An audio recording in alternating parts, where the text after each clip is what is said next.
안녕하세요. 11월 26일자 주간 전망대입니다. 벌써 이제 연말이 다가왔고 시장은 굉장히 뜨거워지고 있습니다. 다우지수 3만 포인트를 넘었다고 환호하는 모습. 우리 시장도 다소 등락은 있습니다만 계속해서 사상 최고치 경신을 또 노려볼 수 있는 그런 흐름인데요. 벌써 어느덧 내년을 또 한번 가늠해봐야 되는 그런 시기가 됐습니다. 오늘 1부에서는 KB증권 김두원 연구위원 모셔서 내년 전망 한번 살펴보도록 하겠습니다. 안녕하세요, 김 위원님. 안녕하세요. 네, 요즘 한참 바쁜 시절일 텐데 여기저기 뭐 기관 세미나도 많으실 테고. 네네. 예, 지금 사실 저는 우리 이코노미스트 분들의 고충이 이해가 어느 정도 짐작이 되는 것이 아직도 내년을 갖다가 이렇게 전망하기에는 너무 많은 불확실성이 남아 있어요. 뭐 코로나가 어떻게 전개될지는 사실 우리 겪어봐야 하는 거고, 또 어떻게 보면은 정책 측면에 있어서도 사실상 아직까지 미국 대선이 확실하게 법적으로 분명해진 것이 없는 그런 상황이다 보니까 그런 부분들은 감안한 채 우리 또 현 상황 하에서 최대한의 전망을 해주셨을 거라 믿고 한번 김 의원님 한번 얘기를 한번 들어보겠습니다. 제목이 우선 재밌어요. 포스트 코로나 시대 3C를 주목하라. 네. 제목을 시대라는 것을 좀 뽑아봤습니다. 시대. 시대가 사전적으로 보면 거진 한 10년의 터울을 갖고 뭔가 구조적으로 크게 변할 때 우리가 시대라는 얘기를 흔히 하죠. 그렇죠. 네. KB증권은 내년도 2021년도 글로벌 경제가 포스트 코로나 시대의 원년이다라고 바라보고 있습니다. 네. 그렇기 때문에 이 포스트 코로나 시대에 과연 어떤 것을 주목해야지 우리가 투자 포인트로서 조금 더 리즈너블하게 접근할 수 있을까라고 해서 세 가지 C를 주목해보자라고 세 가지 한번 C. 뽑아봤습니다. 네. 네, 제가 생각하는 첫 번째 C는 Continue입니다. 제가 오른쪽에 코로나 얼마나 지속되는가에 대해서 물음표를 달아놨죠. 그렇죠. 최근 들어서 화이자사, 모더나사 백신에 대한 기대감이 매우 빨라지고 있습니다. 네. 저희가 생각했던 기본적인 가정은 2021년도 한 여름쯤이 되면 상용화의 진전이 있을 거다라고 전망을 했었었는데 저희 전망보다도 확실히 빠른 진전의 속도인 거죠. 그게 최근에 주가 지수에 어느 정도 긍정적인 모멘텀으로 되고 있는 것도 사실이고요. 네. 네, 왼쪽 차트 보시면 최근 주요 국가들, 흔히 선진국이라고 할 수 있는 뭐 한국도 마찬가지입니다. 최근 들어서 500명이 넘었기 때문에 네. 미국, 유럽, 일본 모든 국가들이 재확산되고 있습니다. 코로나19 네. 신규 확진자 수가요. 네. 자, 미국은 20만 명까지도 육박한 상황이 벌어지고 있고요.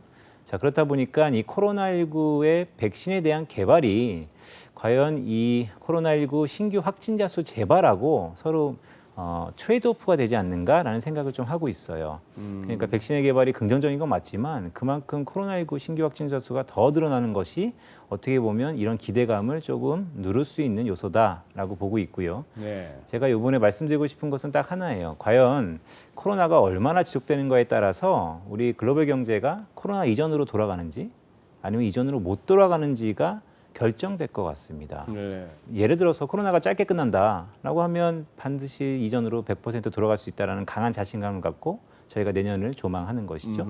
하지만 코로나가 백신이 개발됨에도 불구하고 지금처럼 상수화된다라고 한다는 것은 이제는 코로나 이전 수준으로 못 돌아간다라는 것을 저희가 염두하면서 전략을 짜거나 글로벌 경제를 바라봐야 된다라는 네. 것이에요.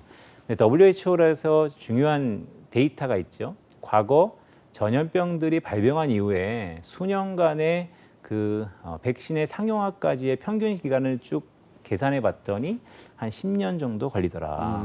네. 그러면 코로나라 그래서 또 많은 국가들이 이번에 집중해서 백신에 대한 속도를 높이고 있어서 긍정적으로 오는 것도 맞지만 실제 과거 수년간의 평균을 놓고 보면 우리가 조금 경거망동할 필요는 없지 않는가라고 다소 예. 좀 무거운 말씀을 그렇죠. 드려요. 오른쪽 차트는 조금 재밌는 차트 중에 하나인데요. 코로나가 딱 터지고 나서 흔히 연준에도 하이 프리퀀시 데이터라 그래서 고빈도 데이터, 그러니까 일간으로 나오는 모든 데이터들의 트래킹해서 글로벌 경제를 바라보는 것이죠. 네. 그 중에 하나가 이제 애플사에서 나오는 이동성 지수라는 게 있습니다. 예. 구글에서도 나오고 애플에서도 나오는데 저는 애플 걸 좀 갖고 왔습니다.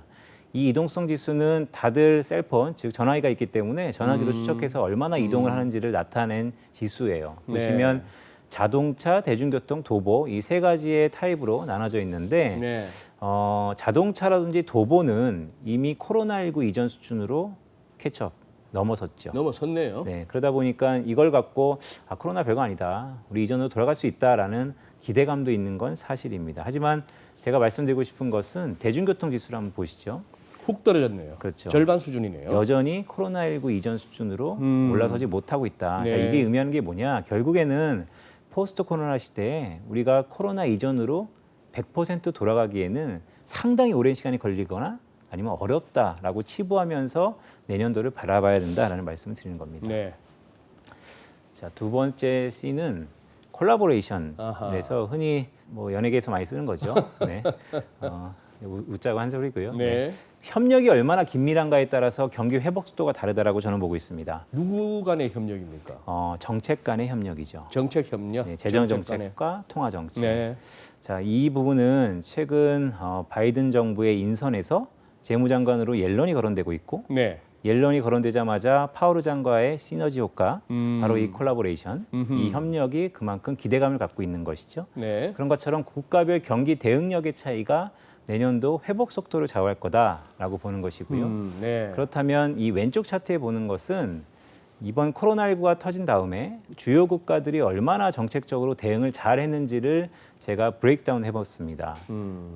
옅은 파란색은 재정 지출, 그러니까 정부가 돈을 얼마나 썼느냐를 예. 보시면 실제 올해 돈을 쓴 국가들은 일본, 영국, 캐나다, 미국 정도가 전체 GDP의 한 10% 넘나드는 수준으로 돈을 썼다는 것이죠. 그러네요. 다른 국가들은 특히 유럽 국가들, 독일이나 이탈리아들은 많은 돈을 쓴 것 같은데, 그러니까 유동성을 많이 쓴 것 같은데 실제 데이터를 확인해 보시면 오히려 재정이 아니고 대출 보증, 즉 민간에게는 부채라는 것이죠. 네. 물론 나중에 탕감이라든지 상각 이슈가 있을 수는 있습니다. 예. 하지만 민간 쪽에서는 부담스러운 부분이다라고 할 수 있겠고 결국 내년도에는 이러한 중앙은행들이 재정 정책을 쓰면서 회복세를 이끌어갈 것이다. 근데 저희가 주목하는 것은 이것입니다. 세상에 공짜 점심은 없죠. 결국에는 재정을 쓴다는 것은 재원을 어떻게 마련할 것인가가 가장 핵심이라고 할 수 있는데 네. 재원이라는 것은 세금을 걷든지 아니면 국채를 발행하는 것이죠. 그렇죠. 세금을 거둘 수 있는 국가는 물론 바이든 행정부가 된다 하더라도 아니면 문재인 정권이 이어진다 하더라도 쉽지는 않을 것 같습니다. 세금에 관한 저항도 있고 세금이 갖고 있는 경기의 하방 압력도 있기 때문에 그렇다면 결국 국채를 발행할 수밖에 없다. 그렇겠죠. 자, 국채를 발행하면 우리 금융시장이 가장 무서운 것이 결국 금리 상승에 대한 압박인 그게 것이죠. 또 걱정되고. 근데 오른쪽 차트에 보시면 적어도 오른쪽 끝에 있는 미국, 유럽, 일본 이 세 가지 국가들은 시중에 정부가 국채를 발행하면 중앙은행이 소화할 수 있는 국가라고 저희는 보고 있습니다. 그렇죠. 지금까지도 그래 왔고. 그렇죠. 근데 여기서 네. 재밌는 것은 미국이에요. 미국. 우리가 미국 경제를 매우 주목하는 이유는 결국 네. 글로벌리 선도하는 국가이기 때문인데요. 정확하게 계산은 안 해더라도 표에 보시면 미국이 적어도 ECB나 일본 BOJ만큼은 사줄 것 같습니다. 아직까지 룸은 있는 거죠. 네. 즉 지금 해가 바뀌어서 대규모의 부양 정책이 있는다 하더라도 또한 국채가 발행한다 하더라도 우리 지금 최근에 미국 10년물이 1%를 넘나드는 위험으로 계속해서 다가오지 않습니까? 네. 하지만 그거는 상반기 이슈가 아닐 수 있다. 오히려 연준이 계속해서 나오는 국채를 시장의 금리를 올리지 않은 수단에서 소화할 수 있다라고 보는 겁니다. 그래서 결국 글로벌리 봤을 때 이 통화 정책과 재정 정책의 이 협력이 얼마나 긴밀한가에 따라서 내년 국가별로 회복 속도는 현저히 차이가 날 거고 그런 중심에서 보면 선진국이 아무래도 신흥국보다는 조금 회복 속도가 빠르지 않을까라고 저희는 보고 있습니다. 저 오른쪽 그래프를 보면서 그냥 무심하게 요즘 저렇게 넘어갑니다만 그 미국을 비롯해서나 22 일본이 전부 전체 유통 및 발행 시장의 70% 이상 갖다가 중앙은행들이 사버린다.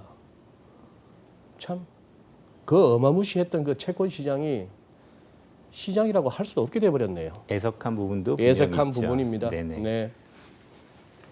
자, 다음번에 보시면 자, 이거는 어떻게 보면 구조적으로 저희가 심각하게 한번 생각해 봐야 될 아이디어인 것 같아요. 네. 세 번째 C는 초이스입니다. 초이스. 네, 선택이 매우 중요하죠. 네. 투자도 마찬가지입니다.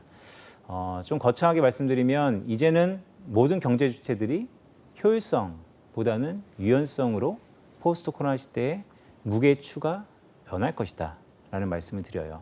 자, 그렇게 보는 이유는 먼저 가계입니다. 민간이라 그러면 가계랑 기업이니까. 네. 자, 왼쪽 차트 보시면 이게 코로나19 터진 다음에 미국 가계에서 나타나는 이례적인 현상들입니다. 왜 이례적이라고 말씀드렸냐면 왼쪽에 쭉 막대 그래프들이 있죠. 조금 네. 짙은 색은 과거 경기 침체 기간에, 그러니까 1970년 이후에 수많은 경기 침체 기간 동안의 평균을 제가 조사한 거고, 옅은 파란색은 이번에 코로나19 터진 다음에 평균입니다. 보시면 미국에서 가계가 저축이 엄청 증가했어요. 하하. 이렇게 이례적인 현상이죠. 왜냐하면 그러네요. 미국도 제로금리입니다. 네. 그럼에도 불구하고 저축이 이렇게 늘었다는 것은 네. 결국 경제학적으로 보면 저축이 늘었다. 그러면 가처분 소득에서 소비를 뺀 게 저축이기 때문에 네. 저축이 늘었으면 소비가 줄거나 소득이 늘었다라는 결론이죠. 그렇겠네요. 그런데 미국 사회에서 지금 보면 오히려 소비가 증가했어요. 코로나19 위기 이전 수준으로 넘어섰죠. 자, 그러면 이게 도대체 무슨 현상이냐? 이례적인 현상이죠. 소득이 그만큼 늘은 겁니다. 네. 소득이 늘었다라고 딱 봐서 데이터를 봤더니 흔히 소득은 보수하고 정부 사회보장 두 개로 나눠질 수 있습니다. 보수라는 것은 일을 해서 하는 월급이라고 이해하시면 좋을 것 같고요. 정부 사회보장이라는 게 결국 이전 지출, 정부가 그만큼 돈을 줬다라는 것이죠. 네. 자, 이례적인 현상입니다. 위기니까 정부는 계속해서 앞에 말씀드렸던 것처럼 정부의 재정 정책은 내년에도 있을 겁니다. 가게한테 돈을 줄 거고요. 가게는 일부분을 갖고 소비를 하면서도 불안하니까 제로금리에도 불구하고 저축을 늘려갈 거다. 자, 이 저축이 내년도 모든 국가의 소비에 하단을 받쳐줄 거다. 내년도 저희가 글로벌 경기의 회복을 얘기하는 가장 큰 이유, 소비 경기가 무너지지 않는다라고 보는 것이죠. 예전 같으면 제로금리인데 누가 저축을 합니까? 결국 효율성에서 유연성으로 가계가 무게축이 이동할 거다. 이게 미국뿐만 아니고 전 세계로 일반화될 거다라는 게 첫 번째 저희 생각이고요. 두 번째는 이제 기업입니다. 어찌 보면 기업이 가장 빠르게 바뀌겠죠.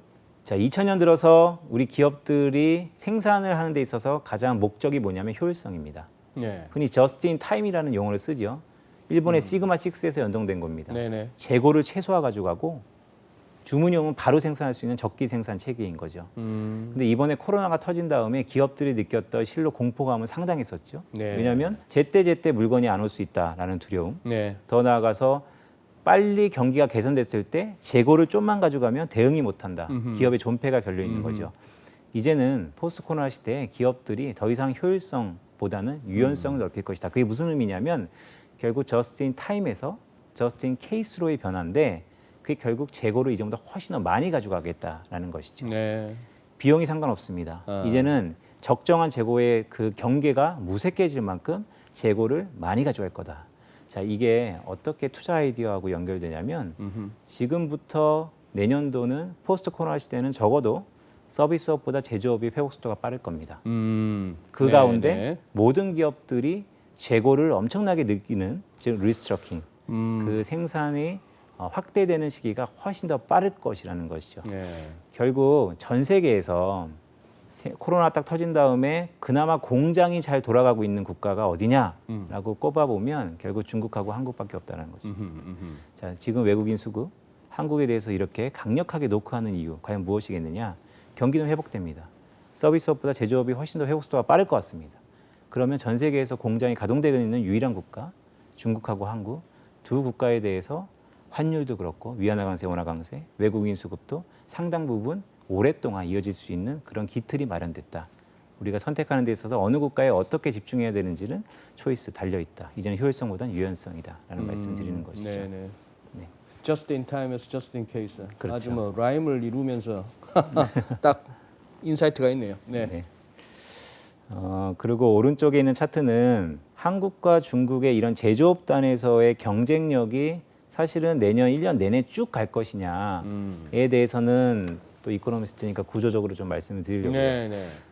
좀 멀게만 느껴집니다. 내년 하반기쯤에는 상당 부분 고민이 더 많아질 것 같습니다. 왜 많아지냐면 바이든 정부 때문입니다.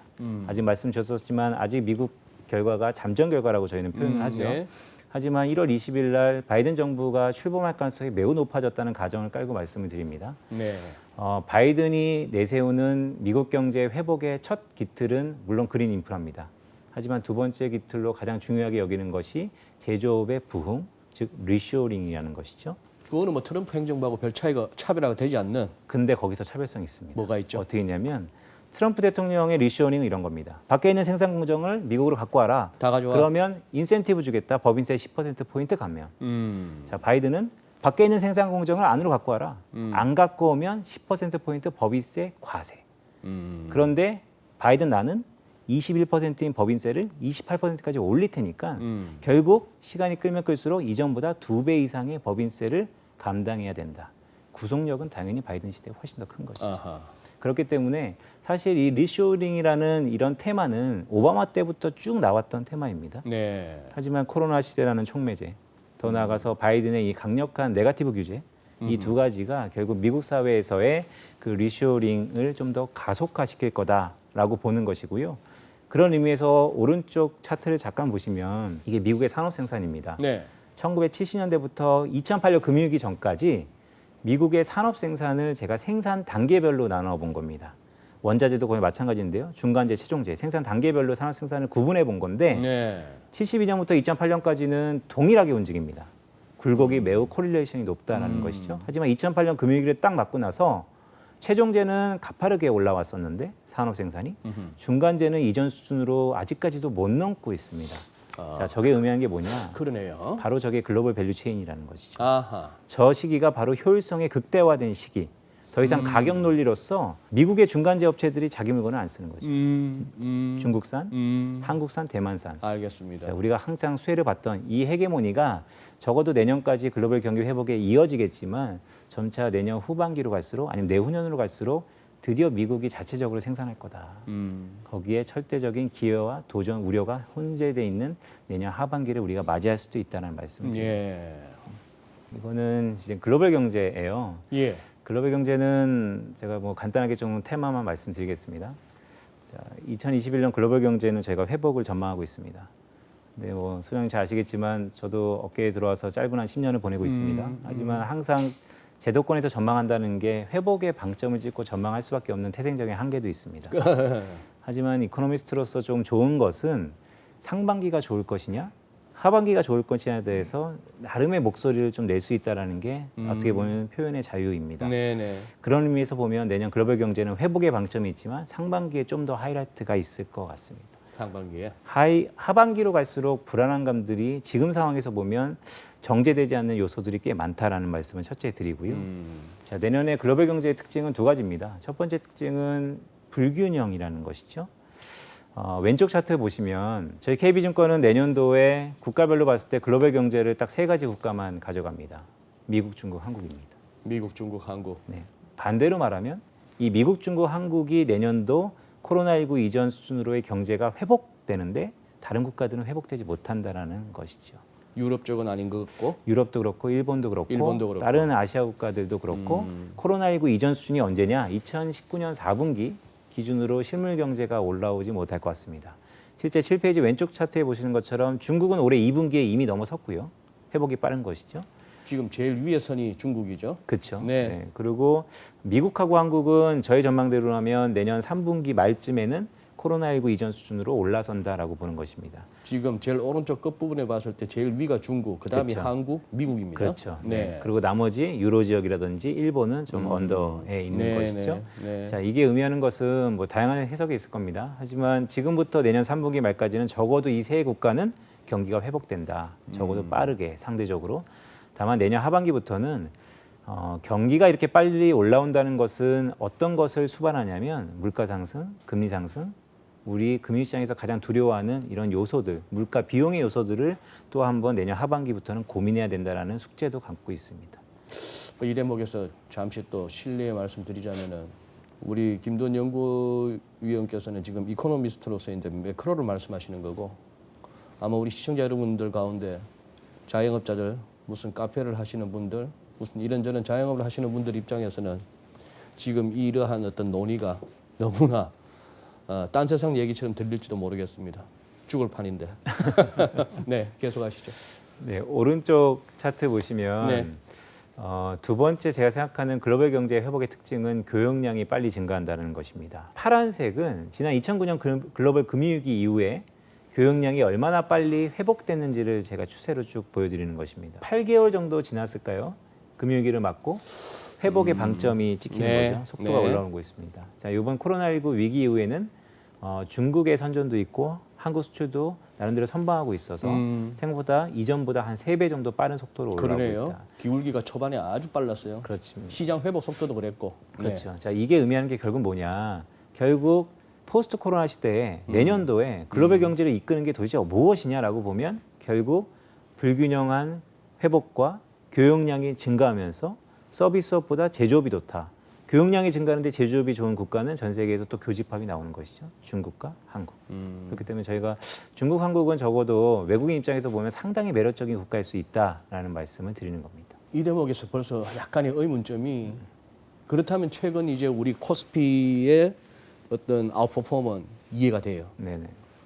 그런데 이제 2020년 지금 거의 연말이니까 2020년 봤을 때는 뭐 중국 심천이 뭐 거의 나스닥과 어깨를 겨룰 만큼 제일 많이 올랐습니다만 최근 몇 달간의 흐름은 사실상 보면은 중국이 많은 분들이 중국 시장에 대한 어떤 기대감을 나타냈음에도 지금 이렇게 중국이 아직까지는 지지부진하게 기존의 그 박스권을 갖다 벗어나지를 못하는 양상이라서 네네. 그래도 일단 김영구 의원님 말씀하시는 그런 부분들을 참고하면서 중국 시장을 봐야겠네요. 네. 글쎄요. 주가 지수를 설명하는 데는 여러 가지 밸류에이션의 풀이 있겠죠. 네. 결국 실물 경제를 주가가 결국에는 따라간다라는 큰 방점을 찍고 본다면 결국 글로벌 경기의 교역량이 증가하고 회복 속도가 빨라지는 중국 경제의 펀더멘탈에 중국의 여러 가지 자산들도 동일하게 움직일 거다라는 강한 믿음을 갖고 있는 것이죠. 참 그렇게 말씀하시니까 또 희망이 생깁니다만 또 항상 이렇게 선제적으로 움직이고 앞서 반영한다는 시장이 뭐가 저렇게 요즘 중국 증시가 저렇게 뭔가 이렇게 좀 체한 듯한 느낌 뭐 이런 부분도 있어가지고 예 이렇게 같이 감안하면서 듣겠습니다. 네. 제가 보는 내년도 중국의 일단 경제적인 측면을 말씀드릴게요. 네. 저희 KB증권뿐만 아니고 글로벌 IB들도 마찬가지입니다. 내년도 중국이 좋아질 텐데 어떻게 좋아지냐면 결국 내수 소비가 좋아질 거다. 그리고 실제 왼쪽 차트 보시면 이게 제가 주로 보는 데이터인 거죠. GDP 내에서 요소들이 얼마나 성장을 이끌고 있는지를 보여주는 기여도입니다. 기여도. 네, 2020년도 보시면 파란색 총 고정자본 형성이라고 돼 있는데 결국 투자예요. 중국 정부가 특별채를 발행해서 올해 투자를 많이 했다는 것이요. 그래서 생산이 빨리 올라왔고 중국 경제가 빨리 회복에 방점을 찍었다는 것입니다. 올해 투자를 많이 했기 때문에 2021년과 2022년은 저희가 감히 전망을 해보건데 선순환 효과가 있을 것이다.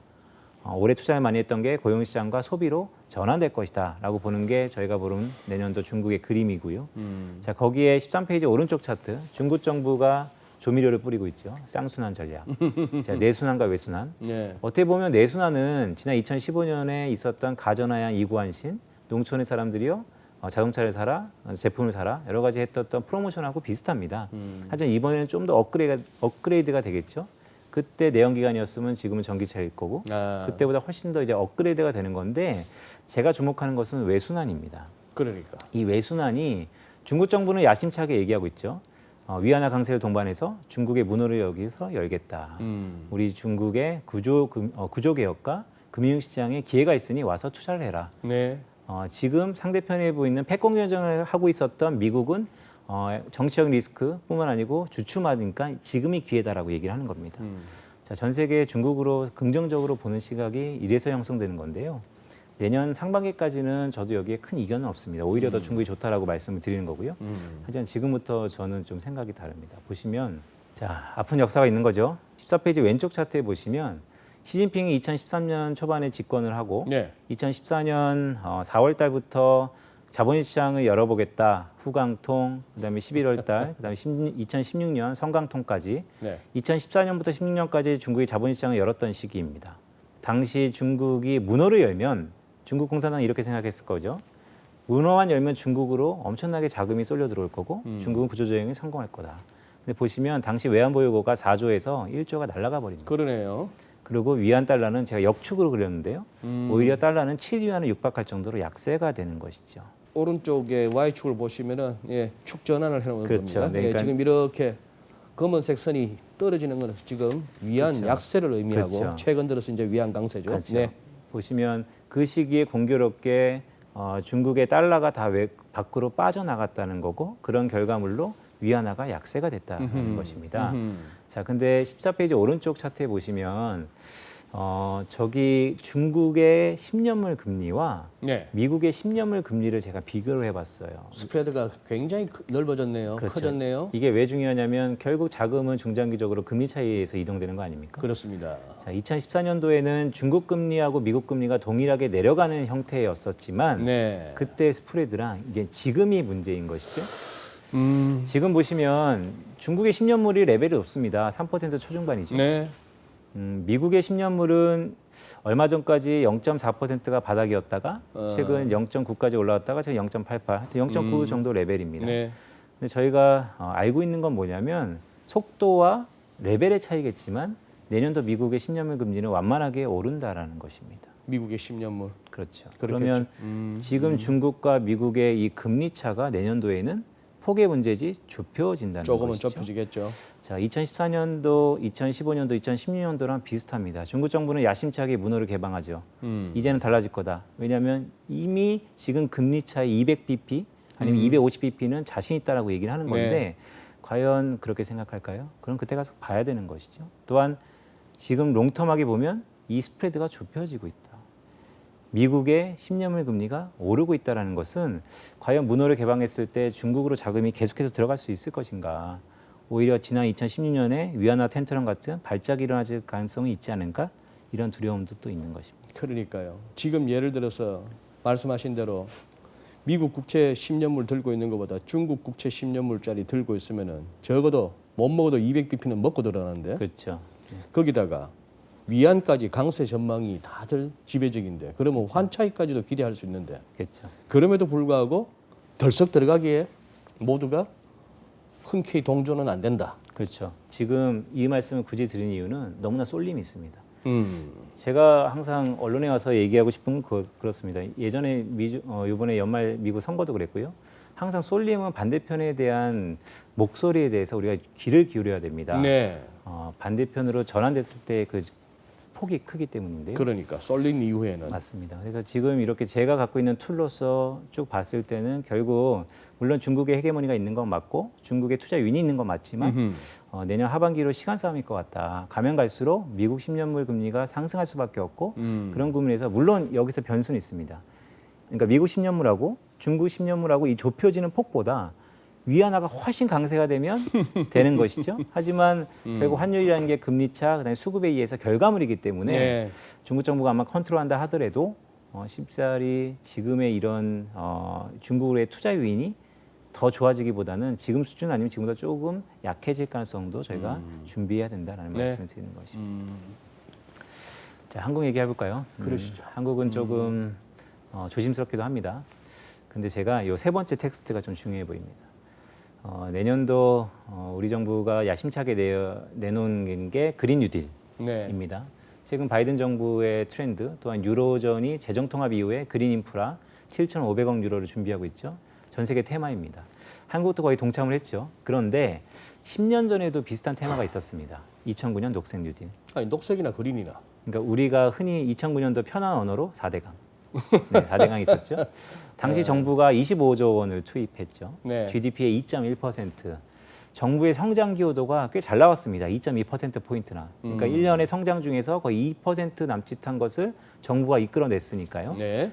그래서 복귀해보기는 다들 이런 말씀을 하셨던 거죠. 역시 돈은 토목, 건설에 어떻게 보면 투여하면 성장률이 나온다라는 결론이었습니다. 네. 자, 지금 내년도에 우리 정부가 그린 뉴딜 한 해 동안 21조 원 투입한다고 합니다. 상당히 많아 보이지만 실제 그 사이에 우리 한국의 GDP가 2배 이상 커졌기 때문에 우리 GDP의 1.1%밖에 안 되는 상황입니다. 그러네요. 그린 뉴딜을 학문적으로 쭉 봤을 때 재정 승수가 좀 높다고 합니다. 그렇기 때문에 제가 재정 승수를 좀 더 크게 줬습니다. 그럼에도 불구하고 내년도 성장 기여도는 한 1.5%포인트, 즉 네. 10년 전보다는 네. 줄어든다는 것이죠.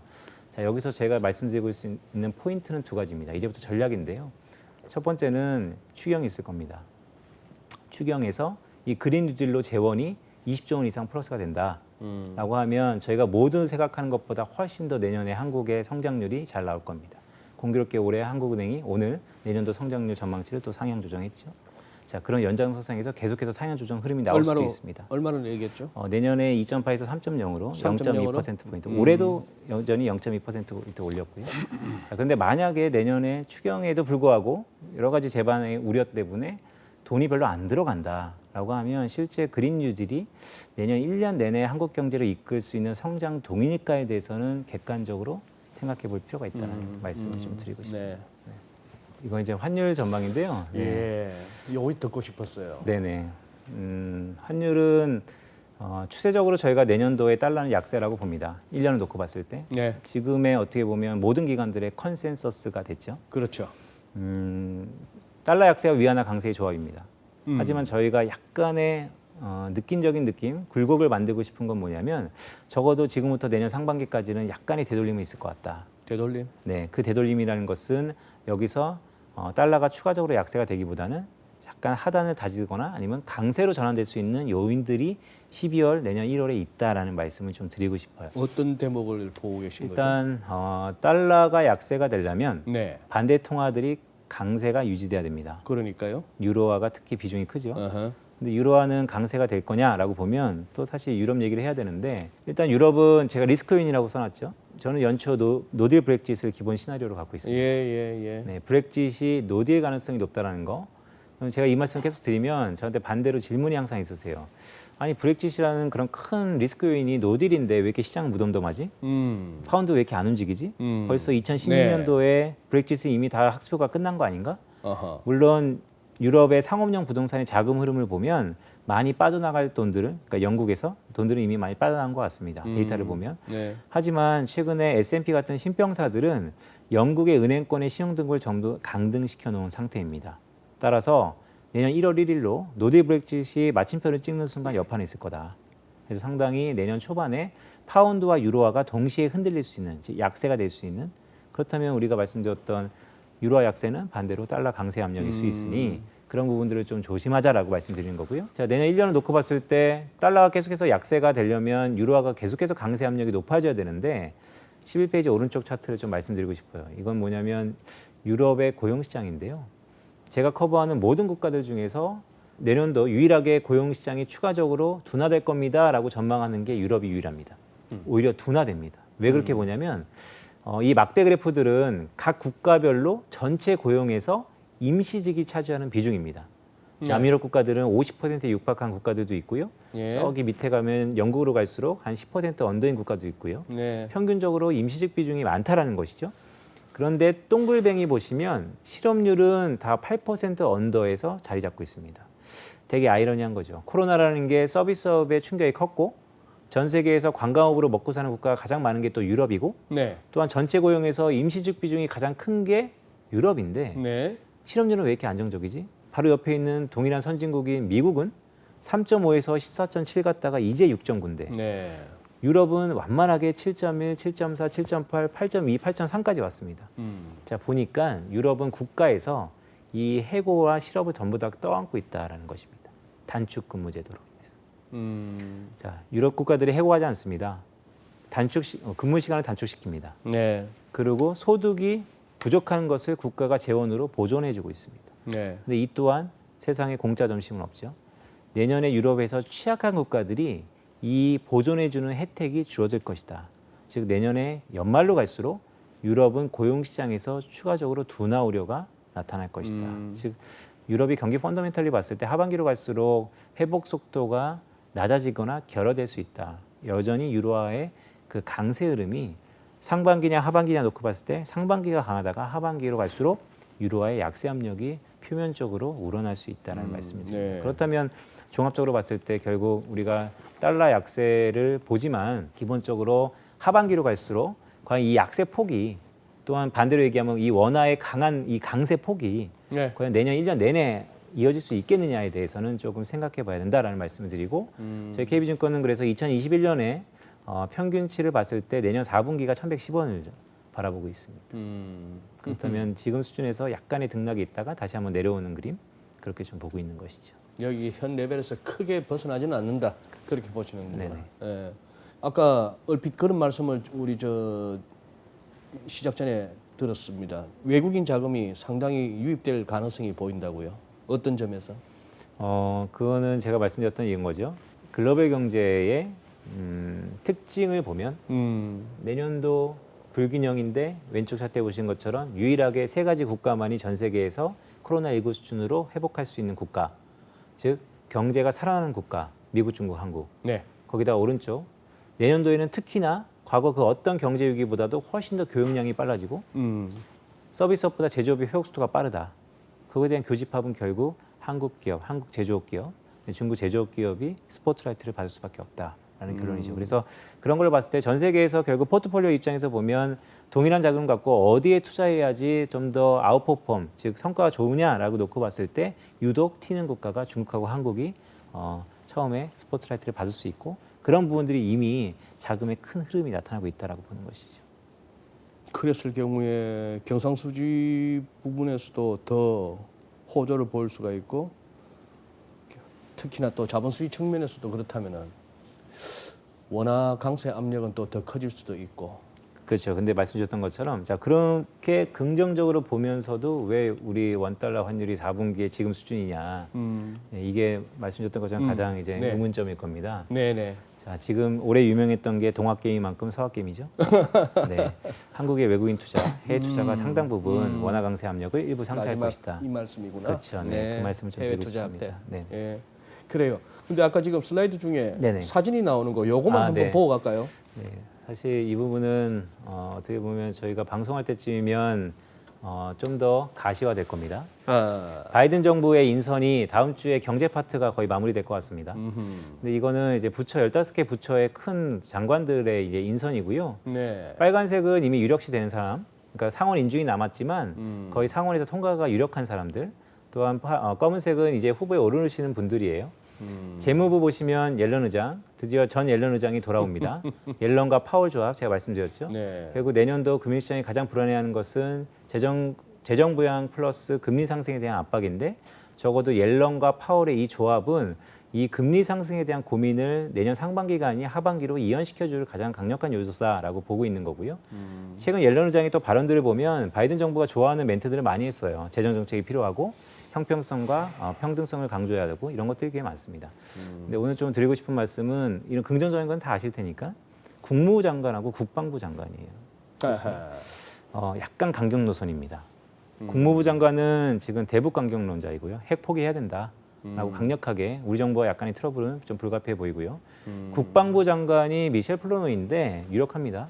하지만 최근 어떤 발언을 했냐면 중국의 모든 군함을 72시간 내에 괴멸하지 않으면 의미가 없다라는 강경론자예요. 볼튼이 다시 온 거죠. 그렇기 때문에 바이든의 통상 정책은 우방국한테는 트럼프보다 우호적일 거다라는 기대감이 있는 건 사실입니다. 하지만 국방부 장관이라든지 국무부 장관은 미중 무역 분쟁을 놓고 봤을 때 적어도 쉽사리 바이든이 됐다고 서로 화해하면서 긍정적이 가기에는 상당히 강경한 노선들이 지금 들어가고 있다는 말씀을 드립니다. 네.